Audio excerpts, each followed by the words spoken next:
gone. That's when they said that Buckner stayed, and he says, I have to stay with my men. I've got to stay with my men.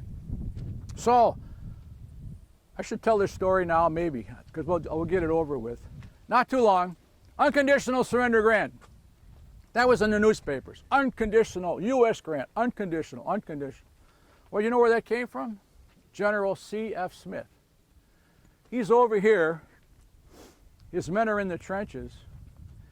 The morning of the 16th, they're all preparing to attack. They're going to attack and take Fort Donelson. A Confederate officer arrives with a white flag. One of his officers goes out and he says, what do you want? He says, I want to talk to your commander about terms of surrender. He says, just a minute, wait here. So he gets on his horse and he rides back down. General Smith is at the bottom of the hill. He said he slept that night out in the open and it's 12 degrees. He says, you know, he never, this place was horrible in terms of weather conditions. So he says, General Smith, there's a Confederate officer up here who wants to surrender. And he goes, surrender? He says, I'll talk to him. He gets on his horse. General Smith was known as a profane man. You know that one quote where they're charging up the hill and the men are dying and Twombly's picking up the flag and the Confederates are shooting at him. And he turns around and he says to them, he says, damn it, you volunteered to die for your country. Here you are. Let's die for your country. I'll lead you, you know. Then he tells us, he says, Captain Newsom, go look in the bushes for more volunteers. These guys aren't going to make it. You know, and he's talking to people like that. And then these kids are scared to death. Anyway, they take the trenches. So Smith rides up to this Confederate officer and he says, what do you want? He says, I want to surrender the fort. What are your conditions? Smith says, oh, no conditions for traitors. Unconditional surrender. Unconditional surrender. So in the meantime, that Grant's back at his quarters at the Crisp House. They ride up to him and they say, General Grant, there's an officer up here who wants to surrender. And he says, where is he? He says, with General Smith. So he rides up to Smith and he says, well, what did you tell him? General Smith. He says, I told the damn rebels unconditional surrender. So the next day, Buckner's saying like, well, what are your terms, General Grant? And General Grant says, no terms, but unconditional surrender. Yeah. And there you go.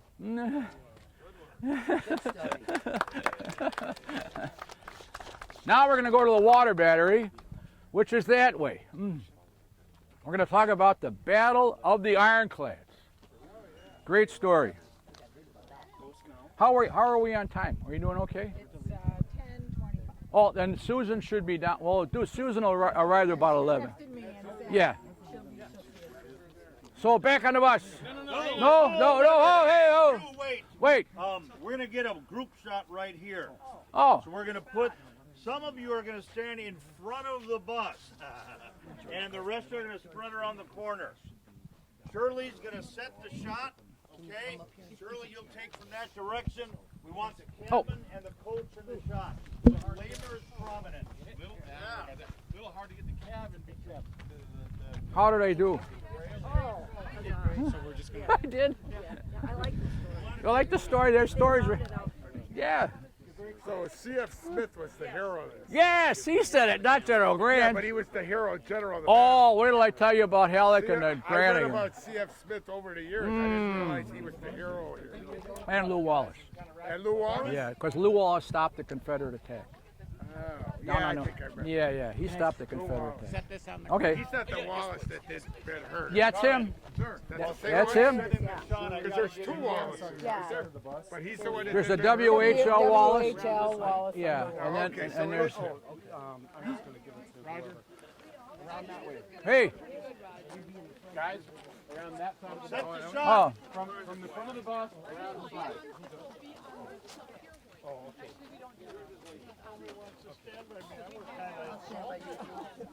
I didn't move.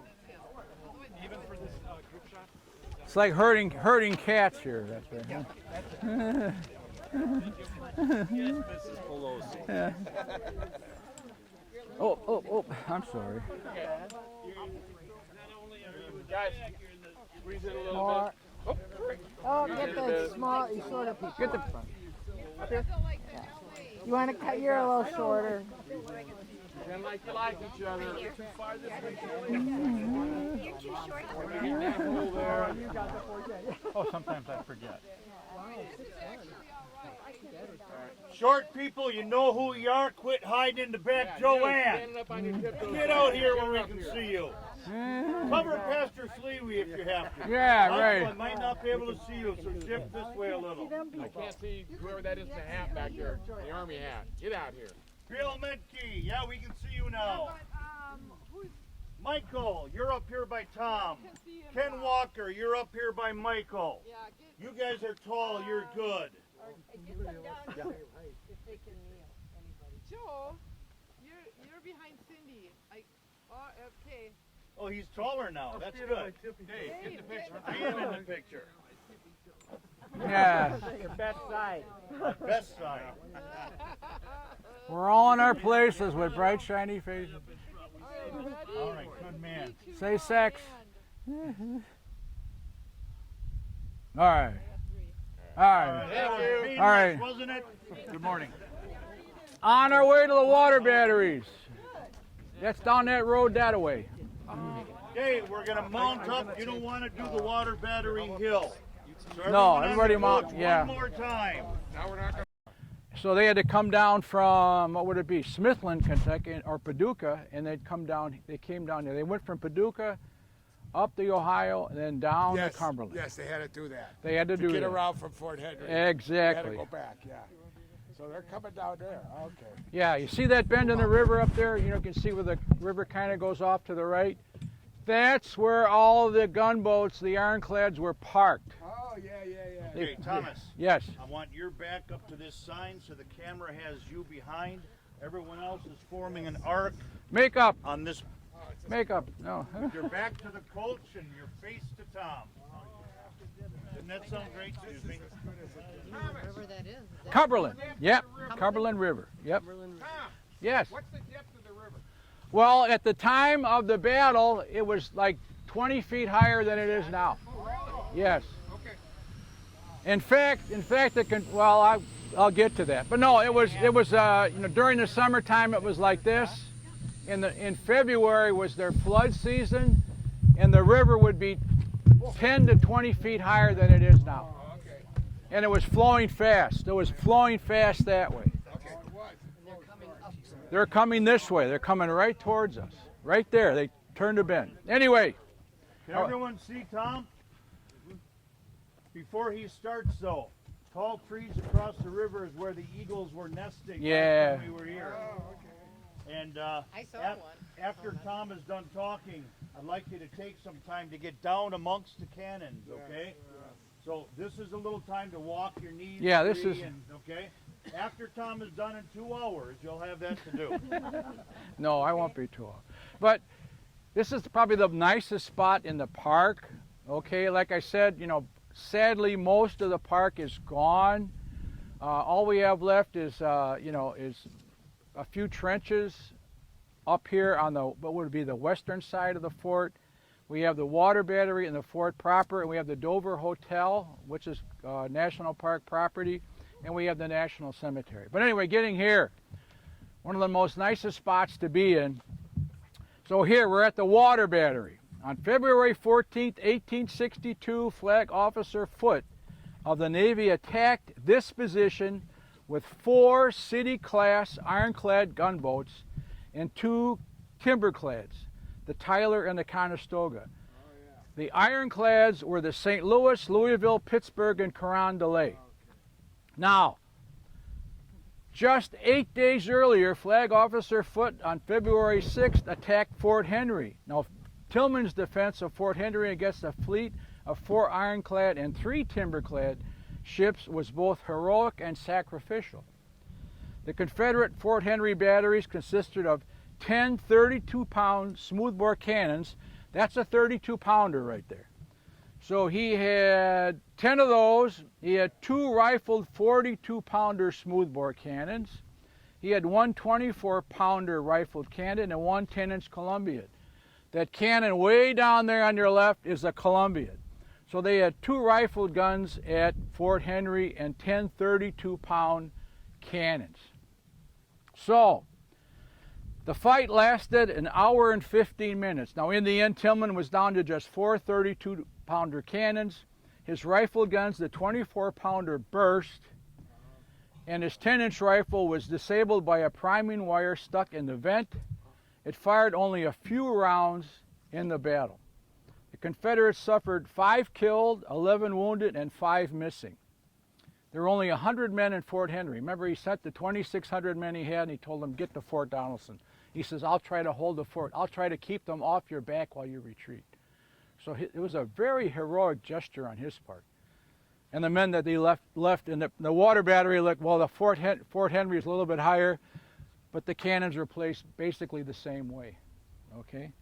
And then later on, Dave said, we can go to Fort Henry and dive down. If it's just kind of a warm day, you know, never mind. Anyway, so the ironclad Cincinnati had 1 killed and 8 wounded, 2 seriously. The boat was struck an estimated 28 to 31 times by Confederate cannon. This is at Fort Henry. The ironclad Essex had a shot from the fort pass through an unprotected opening, striking her boiler. The hot steam and steam water killed 3 men instantly and scalded 2 officers and 17 sailors. 4 of the wounded would die from their burns. So a shot came through the forward casement of the gun, hit the base of the boat, bounded into the steam boilers, hit where they keep the steam, the hot water, burst that steam container. Hot water sprayed all through the boat.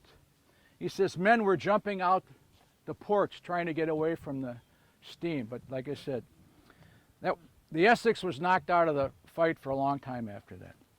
Now, a party of Federal infantry on board suffered 2 killed and 3 scalded by steam, and 2 more were missing. They presumed drowned when they jumped out of the boat. The ironclad St. Louis had no killed or wounded, but took 7 hits by Tillman and his crew.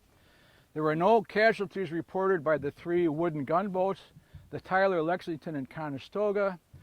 This is interesting. An estimated 400 shots were fired by the Federal Navy and 300 from the Confederate side. That's 700 cannonballs, shells, and rifle shells filling the air over Fort Henry. Can you imagine that? Bang, bang, boom, boom, boom, you know, just amazing, just amazing. But again, in the end, Tillman was down to just 4 cannons. His men were exhausted after fighting for an hour and 15 minutes. They were virtually exhausted. It takes 3 to 5 minutes to load one of these big guns. Okay, and the gunboats at Fort Henry were within like 200 or 300 yards, firing right into there. So Tillman surrenders along with 54 officers and men. General Tillman believed the loss of Fort Henry one of the most damaging blows of the war, and it was. He said the Battle of Fort Henry and its losses opened the way south for the Union Army all the way to Pittsburgh Landing, Tennessee. Okay, that's on the Tennessee River. So after Fort Henry fell and after this place fell, that's when Grant moved his army to Shiloh, Pittsburgh Landing, Tennessee. The gunboats. Dave asked me to talk about the gunboats. Where do they come from?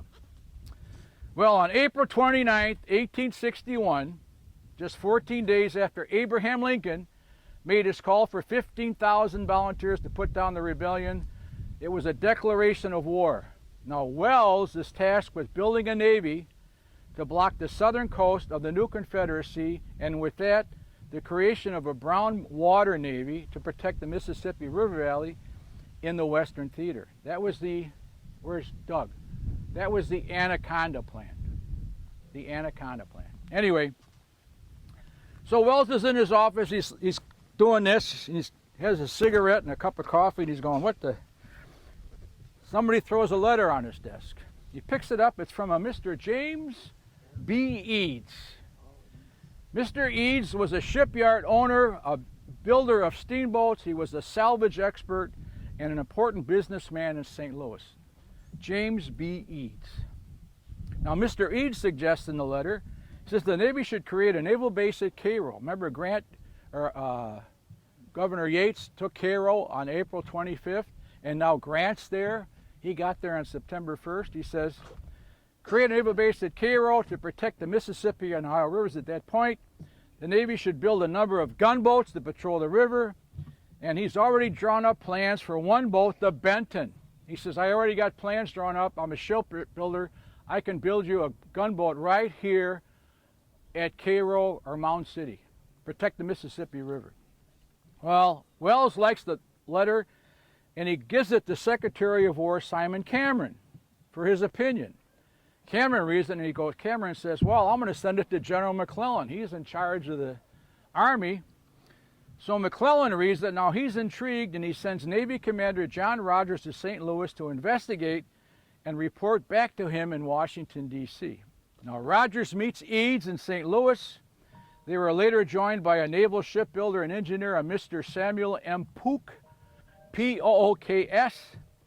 Now Pook likes what he hears, or Rodgers likes what he hears, and the Eads Company begins to build 3 wooden gunboats, the Tyler, the Lexington, and the Conestoga under Commodore Rodgers.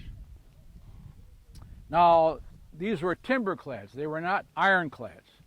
But they came equipped with the Lexington had 2 32-pounder guns and 4 8-inch Dahlgren guns. These are smoothbores.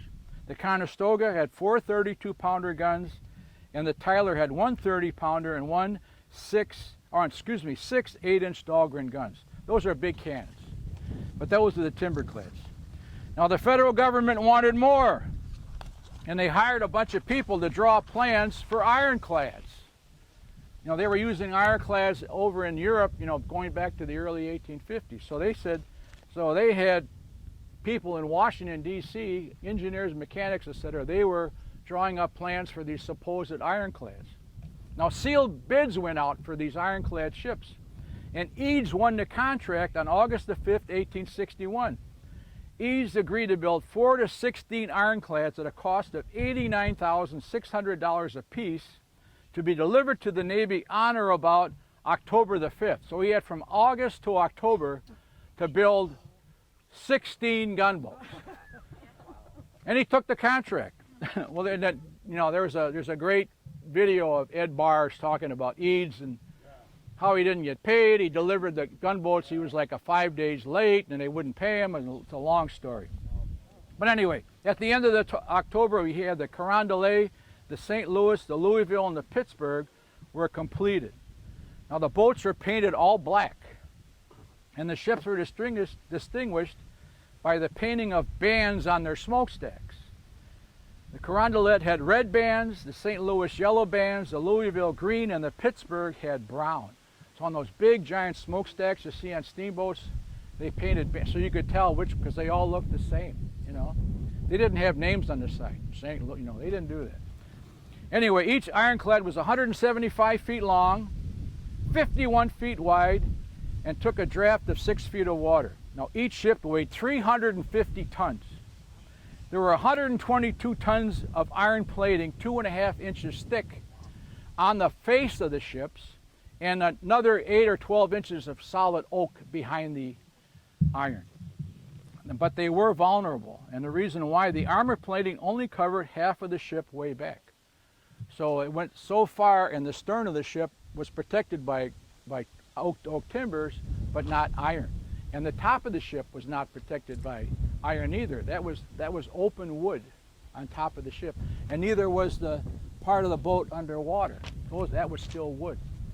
So, and the reason for that was they were built strictly to sink other wooden gunboats.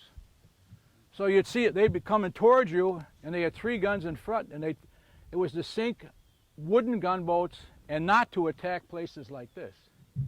And they had 4 guns on each side, so if they were coming down the river, the whole idea would be a broadside into the enemy along the riverbank, or a village or whatever. But they were not made to attack forts like this. So each ironclad was armed with 13 guns, 4 on each side, 3 in the bow, and 1 or 2 in the stern of the ship. There were 3 42 rifled guns, 42-pounders. Those are big guns. 42s are maybe half the size again of those. 3 64-pound Navy smoothbores, 6 32-pound Navy smoothbores, one 32-pound Parrott rifle, those are on the back, and each ship carried 175 men. Okay? Now, at the Battle of Fort Henry, the Essex and the timber-clad Carondelet are so badly damaged, they're sent back to St. Louis or Mound City for repair. Remember, the Essex had the shot go through its boilers while it was dead in the water. So they had to be towed back, all the way back up the river to Mound City. And the Carondelet took a hit. It's a wooden gunboat, and it was kind of sinking, so they had to tow that back too. Now, the Carondelet was the first boat to arrive here, the first ironclad to arrive here at Fort Donelson on the 13th. And they spent the day, they were behind, if you look up the river, and it came out from around the river and started shooting this way. They fired 107 shells that day, and it was basically to tell General Grant, we're here, the ironclads are here. The only casualty from that bombardment, there was nobody hurt or killed on the Carondelet, but I've got it here, Lieutenant Dixon. Now he was manning, there were actually 1, 2, 3, 4, 5, 6, 7, 8 guns, 32 pounders.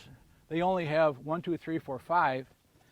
But position number 2 from that big Columbia, the 4th gun in, was hit by a shot from the Carondelet. The gun was dismounted. A bolt flew off the casement and struck Dixon right in the forehead, killed him instantly. Okay, that was the only casualty that they had here, killed by, during the later attack that on the 14th and on the 13th. Yeah, I mean, then he was buried. I think they took him back to Memphis, and they buried him in Memphis. Young kid, 25 years old, So the fight. February 14th is Valentine's Day. So in Victorian terms, when they're writing about this battle at Fort Donelson, the ironclads, they say, we exchanged Valentines on Valentine's Day. Okay? So I thought that was interesting. Yeah, so the weather here was cold, miserable, and wet. If you looked at that picture again, there's 3 inches of snow on the ground here, and there's no trees. So everything is totally denuded. And they say, why didn't the Confederates put guys over on that side of the river? They didn't, because that was flooded. Okay, 20 feet of water, that whole area was flooded for half a mile. But the Confederates were getting ready. What's interesting is training on these guns took place just days before the ironclads arrived. And there were 5 or 6 men on each gun, and these were soldiers from the garrison, from the 30th Tennessee. The garrison was the 30th, 49th, and 50th Tennessee. And they didn't have enough regular artillerymen to man these guns, so they had asked them if they wanted to volunteer, and they said sure. Which was probably not the smartest thing to do, but was very brave. So, from up in Paducah, now Commodore Foote is leaving on the afternoon of the 14th, and he meets with the Carondelet. He meets with the Carondelet on the evening or late morning of February 14th. What happens? Well, Grant came down, and because Foote lost the Essex and he lost the Conestoga, he says, General Grant, these ironclad gunboats aren't that vulnerable to shore artillery. He says, I want to bring up the mortar boats. A mortar, you ever see those big seacoast mortars? They're giant things, and they fire like, 16th inch shells. You fire it, it goes up in the air and arcs and explodes over the enemy position. He says, there's about 10 of those back up in Cairo. I want to bring those down here. And he says, I want to save my boats. And Grant says, you can't. He says, and McClellan tells him, he gets a communique, you've got to help Grant take Fort Donelson, or else General Beauregard's coming with 15 regiments of men.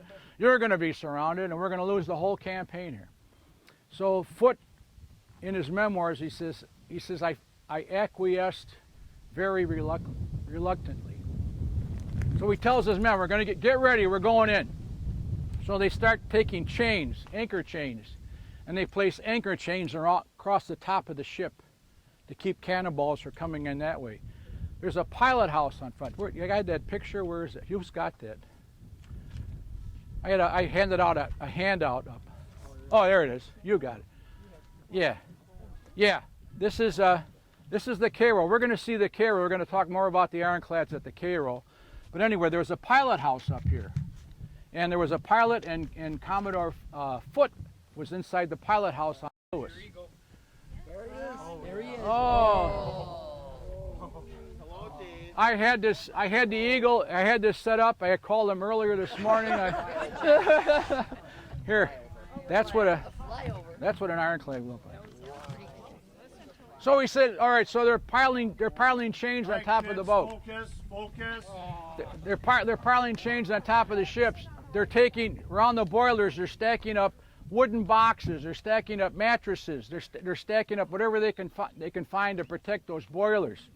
Inside the ship, they throw sand down on the wooden planks, so if somebody is killed, they won't slip in the blood, you know.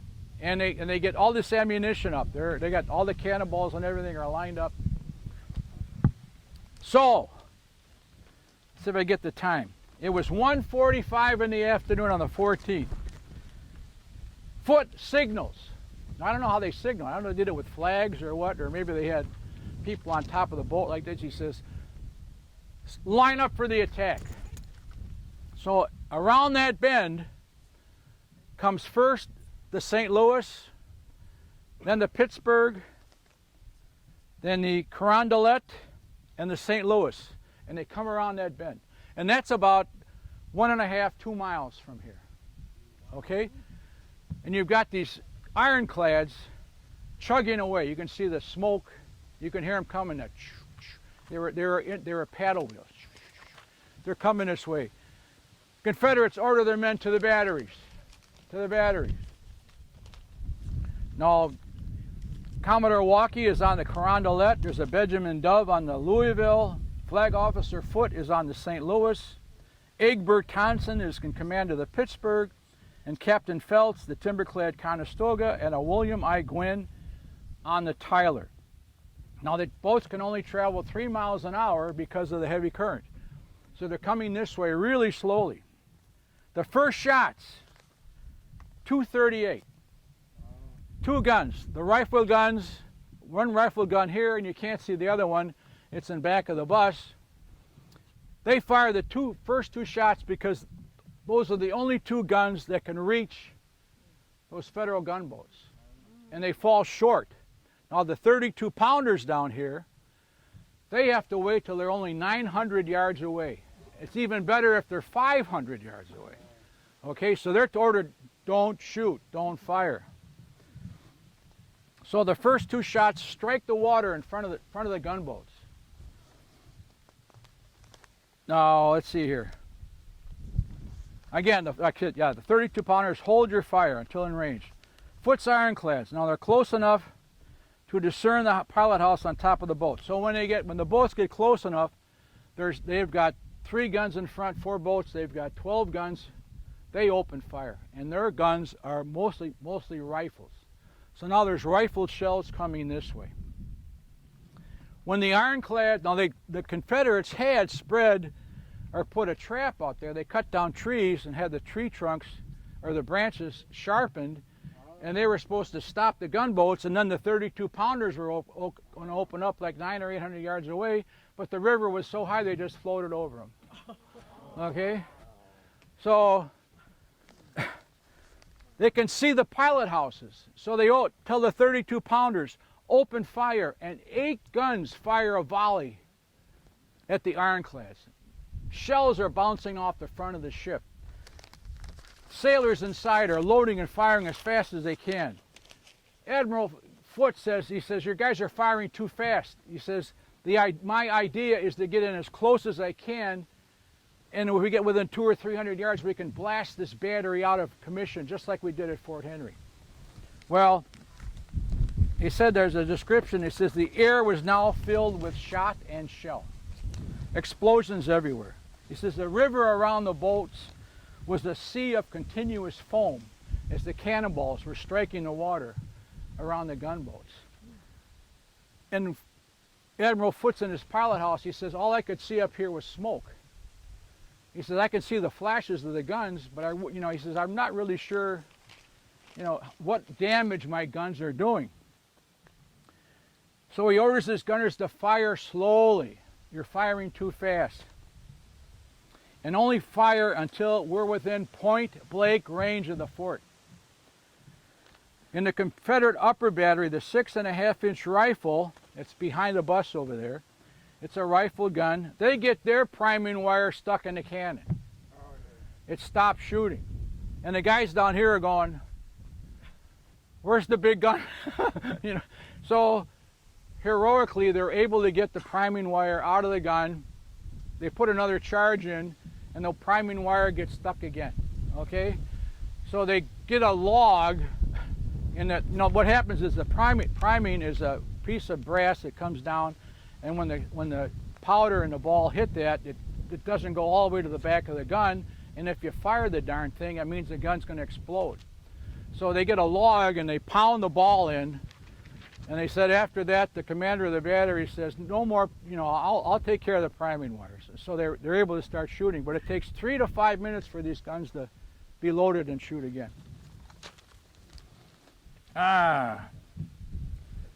So now it's about 3:30, and the fleet was only 400 yards away. Now the Confederates had painted trees along the riverbank to give them distances. So they had them marked out 1,000, 2,000, 3,000 yards.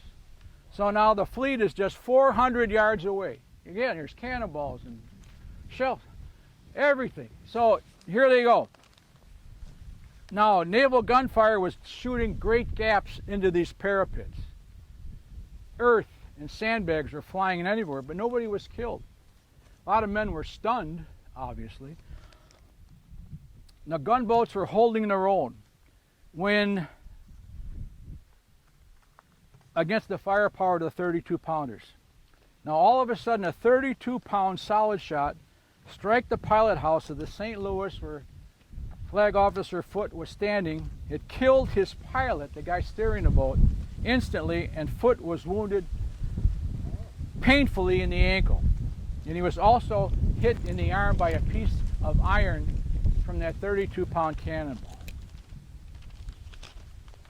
Foote just struggled with a sore arm and a leg. He grabbed the wheel, and now he's steering the boat. The St. Louis, that's the boat he was on, was taking severe punishment. The ship became unmaneuverable, so the boat started doing this. Its steering mechanism had been shot away. So at the back of the boat, they had tiller ropes moving these big rudders. Those were shot away, so he couldn't steer anymore. The upper decks and the smokestacks were riddled with shots. In fact, one of the smokestacks was blown away. The Louisville was struck with a 128-pound shell with a solid steel point. It struck the pilot house, and the 32-pounder ball entered the port and careened down the interior of the boat. This is another boat. Foote's on the St. Louis. This was the Louisville. It struck an 8-inch Dahlgren gun in the front. The gun carriage flipped over, and 3 Navy gunners were killed instantly. This is within 400 yards here. The battle continues. The Pittsburgh and Carondelet continue the fight until the Pittsburgh began to take on water. The Confederates were skipping cannonballs like you throw a rock, and they were aiming for the unprotected water line of the ships. The Carondelet, the Pittsburgh was taking on water.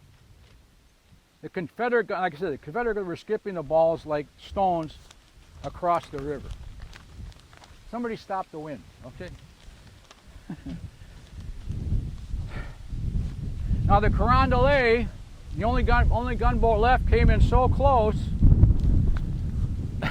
that the Confederates thought they were about to land with swords and pistols and take the battery. That's how close they got. All right?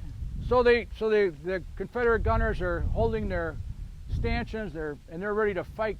But the Carondelet was taking all of the cannonballs and all of the firing from the 32 pounders and the rifle guns.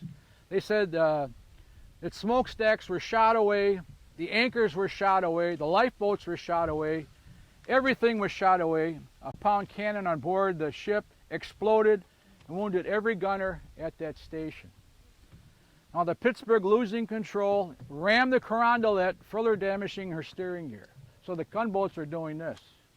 St. Louis is dead in the water. They can't steer anymore. The Pittsburgh and Carondelet hit each other. The other boat, the Louisville, has taken a 128-pound shot through the pilot house. Foote orders a retirement. He says, we're done. So the current flows that way, so they just let the boats do this, okay, down the river. But in the meantime, they're firing their forward guns at Fort Donelson, at the water battery. The battle is over. The Confederates go crazy. They're cheering. Okay, 2, 1, okay, whatever that was. But anyway, that was the battery here at the lower water battery, February 14th, 1862. Did I do a good job? Here's our, wait, hey, here's what's happening here, folks. First of all, you want to get Bickerdike. Okay, as Dave said, I'd like to today tell you a little bit about a remarkable woman that served here at Fort Donelson. And in fact, she will serve on every battlefield that we'll visit this trip. Her name was Mary Ann Bickerdike. Her compassion towards sick and wounded soldiers was legendary and earned her the nickname of Mother Bickerdike. She was also described as a cyclone in calico to anyone who stood in her way. And I'll pass this photograph around of her. This was a photo that was a wartime photograph. She was born in Mount Vernon, Ohio on June 19, 1817 to Hiram and Annie Ball. After studying herbal medicine at Oberlin College in 1847, she married Robert Bickerdike. The couple and their family moved to Galesburg, Illinois, where she was widowed in 1859, leaving her with 3 stepchildren as well as 2 young sons of her own. Following her husband's death, she hung out her shingle as a nurse and a naturopath practitioner. In May of 1861, when a Union volunteer physician wrote home to Galesburg about the filthy, chaotic military hospitals at Cairo, Illinois, the citizens of Galesburg collected $500 worth of supplies, and they selected Bickerdike to deliver them to the Union Field Hospital in Cairo. She left her 2 young sons behind in the care of friends. When she caught sight of 6 makeshift hospital tents there, she was appalled. Approximately 450 men ill with diarrhea, measles, and typhoid fever were housed in filthy conditions. Over the next few months, she worked tirelessly to improve the standards of the field hospitals, picking up the unwavering and affectionate support of the patients and frequently the opposition of the military and contract physicians. She was adamant about cleanliness, dedicated to improving the level of care, and unafraid of stepping on male toes. She insisted on scrubbing every surface in sight. She would report drunken physicians, and on one occasion ordered a staff member who had illegally appropriated garments meant for the wounded to strip. Though she antagonized male physicians, staff and soldiers alike, in the name of better care, she usually won most of her fights. She stayed in Cairo as an unofficial nurse, and through her unbridled energy and dedication, she organized the hospitals and gained Grant's appreciation, who installed her as matron in charge at a newly built brick hospital. She was a fiery woman who made sure that things were always done her way. When she complained to one of the senior military surgeons about conditions not up to her standards, he ordered her out of the hospital and out of his office. She replied, "Doctor, I'm here to stay as long as men need me. If you put me out one door, I'll just come in another, and the patients will help me in. If anybody goes from here, it's going to be you. I'm going straight to General Grant, and then we'll see who gets put out of here." When she returned, she carried a note from Grant suggesting that she be made matron of the hospital. On another occasion, she wrestled a malingering lieutenant to the floor and stripped him of his hospital blouse, undershirt, socks, and slippers in full view of the rest of the ward, saying, "Now, you rascal, we'll see what you're going to steal next." He quickly applied for a return to his unit. Another time, she laid a trap to catch kitchen workers that were pilfering her prize stewed peaches. She doused them with an emetic agent, that's one that produces vomiting, and happened by just as the men were feeling the full effects. "What's the matter, fellows?" she said. "Peaches don't agree with you? Well, let me tell you, you're lucky. All you got was a little tartar emetic. Next time, it's going to be rough on rats, a form of rat poison, and then you'll really have something to groan about." When Grant's Western Army moved to take control of Kentucky and Western Tennessee in February of 1862, Mother Bickerdike followed on board the Sanitary Commission steamer, City of Memphis. The battle here at Fort Donelson produced between 500 and 700 dead and 3,000 casualties on both sides. And it was here that it earned Grant the nickname of Butcher Grant. While those figures would be dwarfed by later battles like Shiloh, Antietam, and other battles to come, they overwhelmed the existing field hospital system. Mother Bickerdike tended to soldiers on the hospital ship, but she was quickly dismayed to realize that there were a number of wounded that were still unevacuated. So she began to do work on the field. The image of Mother Bickerdike going from figure to figure in the cold nights, silhouetted by her lone lantern, searching for survivors, was picked up by the war press, and it made her a celebrity across the North. Of course, she was unimpressed. The end of the battle was just the beginning of her work, and she said later that she worked around the clock and did not sleep in a bed or change her clothes for 10 days after the battle here. Following Fort Donelson, she left the Cairo Hospital and followed Grant's army as an unofficial medical officer. She would help build 300 hospitals and would serve in 19 battles, again, including all those that we're going to visit. After the bloody Battle of Shiloh, a military surgeon came upon her as she was simultaneously dressing field wounds and comforting the wounded, both while she was directing a field kitchen, and asked her, "Where did you get these articles you're using, and under whose authority are you at work?" She replied, "I have received my authority from the Lord God Almighty. Have you anything that ranks higher than that?" After Shiloh, she was physically exhausted and was persuaded by Grant to go home on leave. While in Illinois, she accepted a commission from the Sanitary Commission and made numerous speeches on its behalf in Galesburg and Chicago, bringing in a flood of donations for the purpose of buying food, clothing, and necessary medical supplies. She next rejoined the Union Army in January 1863 at Fort Pickering in Memphis. She then accompanied Grant's army at the final stages of the assault on Vicksburg in the spring of 1863, where frequent fighting and the high rates of infectious disease kept the military corps busy. At Vicksburg, Bickerdike became acquainted with a fellow Ohioan, General William "Billy" Sherman, then the 15th Corps commander, who had grown up just a few miles from her birthplace.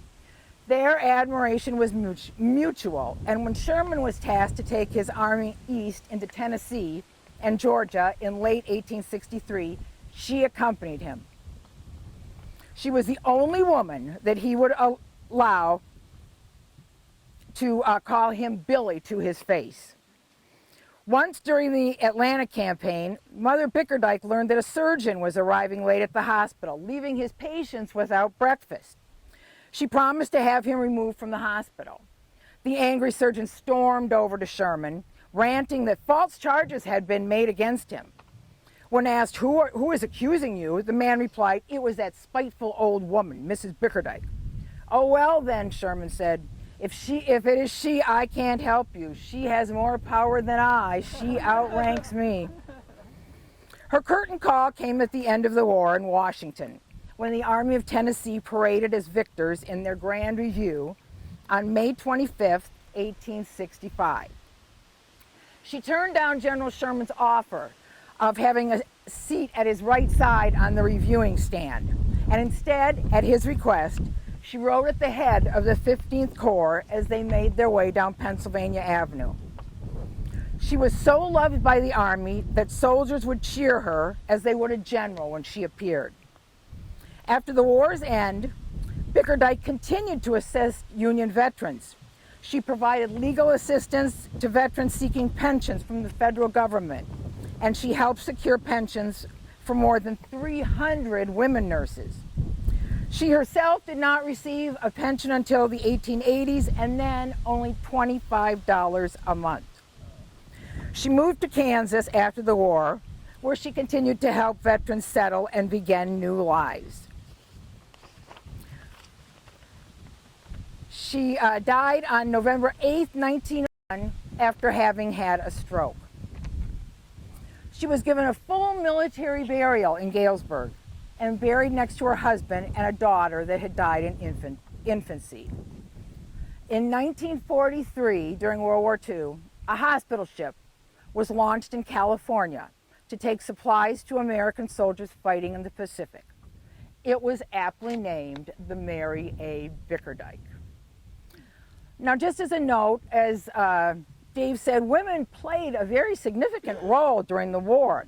They served in a variety of capacities as trained professional nurses giving direct medical care, hospital administrators, and often just as attendants offering comfort to the wounded. Although their exact number is not known, it's estimated that anywhere between 5,000 and 10,000 women offered their services. For the first 2 years of the war, the introduction of females into a male medical system was its own civil war. African American nurses were often confined to menial labor jobs, ordered to work among the most dangerously ill, or assigned to care for African American soldiers. Female nurses in the North and South went bravely where few Victorian women had dared to tread. Many would consider their experiences to be among the most definitive ones of their lives, leading to many further social and political services. Showing a high level of determination, knowledge, and emotional and physical strength, these women succeeded in opening the nursing profession to future women. And that's my story. And now we want to introduce Ranger Susan Hawkins. Come on up. Come on up. Oh. Am I on? You can tell my mic?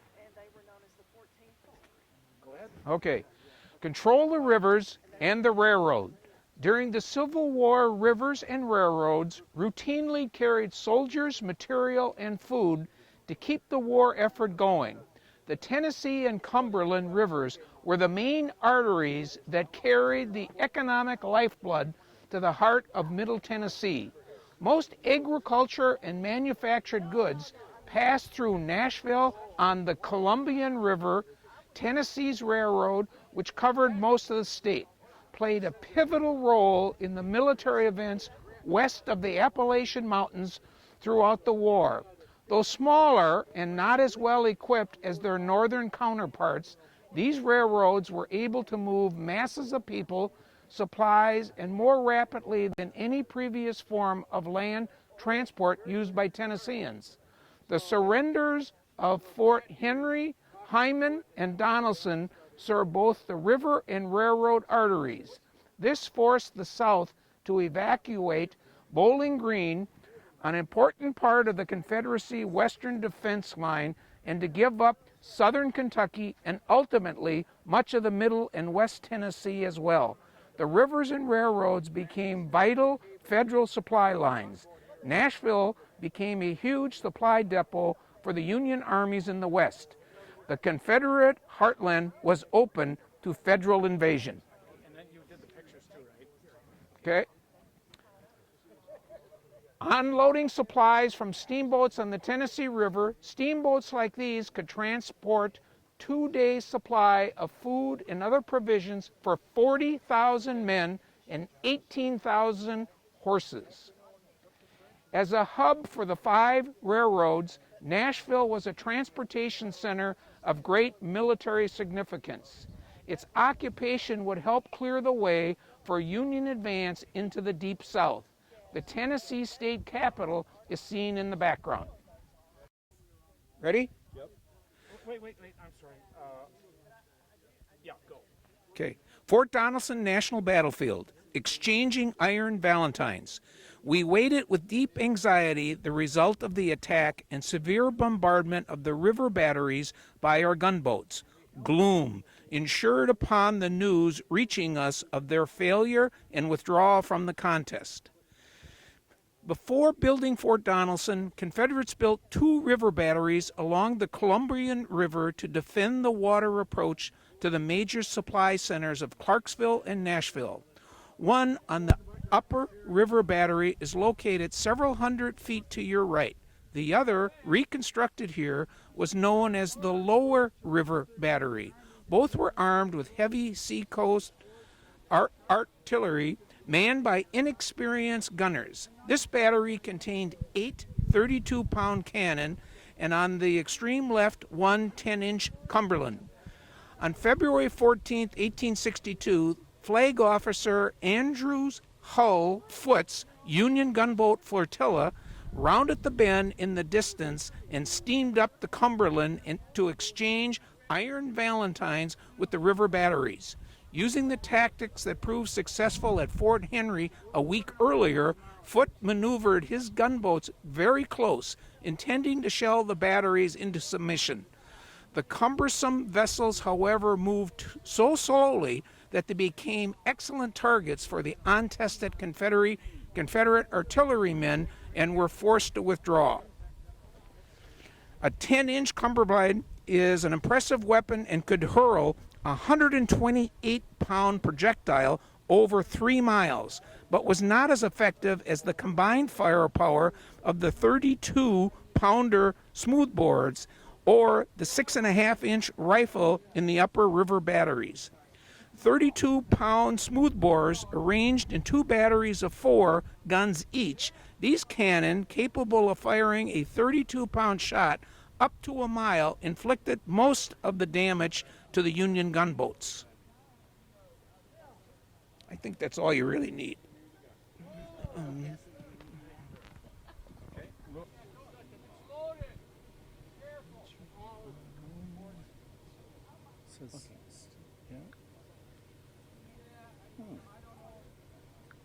Okay, 3, 2, go. Fort Donelson National Battlefield, Foote's gunboat flotilla. The gunboat flotilla that Flag Officer Andrew H. Foote launched against Forts Henry and Donelson consisted of both timber-clad and iron-clad vessels. The timber-clads, Conestoga, Lexington, and Tyler, were commercial river steamers converted to gunboats by adding heavy wooden bulkheads and a mix of cannon. The ironclads, all named for towns on the Mississippi and Ohio rivers, the Condolet, Cincinnati, Louisville, Mound City, Pittsburgh, and St. Louis, were broad-beam, shallow draft vessels protected with 2.5 inches of armor on their sides called casements and 1.25 inches on the conical forward pilot house. They were built by James E. Lads, a civil engineer with riverboat experience. Because of their rectangular slope casements designed by Samuel M. Polk, made them resemble mud turtles, and they were called Polk turtles. Flag Officer Andrew H. Foote, a veteran of nearly 40 years of naval service, commanded the Union's western flotilla. Blunt, of impeccable resolve, Foote, like Grant, believed the best way to defend an enemy was to attack them.